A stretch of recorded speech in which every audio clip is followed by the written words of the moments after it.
Hi everybody, thanks for tuning in. We're back with another video for the channel. This is Brett. So today's video, if you've ever been involved in a traffic accident, and a lot of us have, you might feel a little bit better. It probably wasn't quite like this guy I'm going to tell you about. So how this story begins, some of y'all might know I used to be a newspaper reporter. My first newspaper job was at a small town in southeast Kansas. And one day, this is about 15 years ago or so, I was assigned to check the accident reports on a Monday morning. And I picked up these two accident reports from the sheriff's office. And, well, it was more than two, actually, because there were more than two that happened that weekend. But as I'm going through these reports, I see two of them. They both have the same driver, okay? They're both worked by the same sheriff's deputy, and they're both very similar into what happened as far as the way the accident occurred. But there's some differences in the location, and there's couple of differences in the time, so I double checked with the sheriff's office to find out what's going on. And sure enough, this driver, who was a 19-year-old man from Coffeyville, Kansas, had two accidents in a 2-hour period the same way, basically.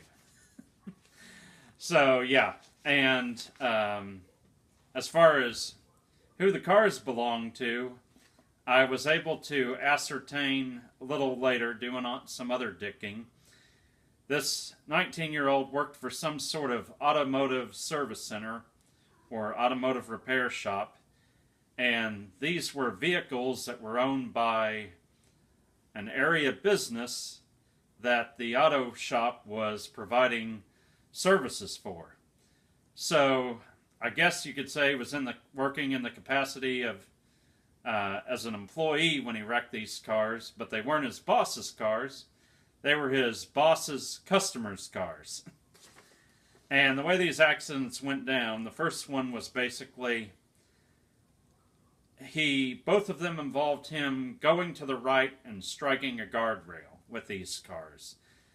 Now, I think the first accident, he said, or at least one of the accidents, probably the first one, he claimed that some oncoming car came over toward him and he had to veer to the right, and that was why he crashed into it. So he takes the report, he gives a report to the sheriff's deputy, and I guess goes on his way, goes back to work.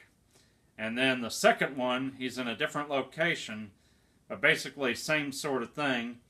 He also goes off to the right, hits a guardrail with a car, but this time he admitted that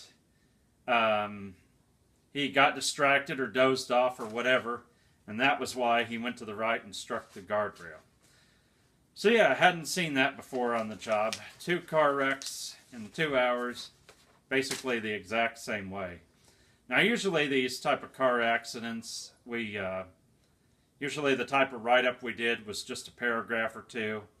But when I saw this and saw how it was kind of different, even though they weren't injury accidents, you know, he wasn't hurt or anything, I thought this needs a little bit more something, if at all possible. So I decided I'm going to try to call the guy for comment.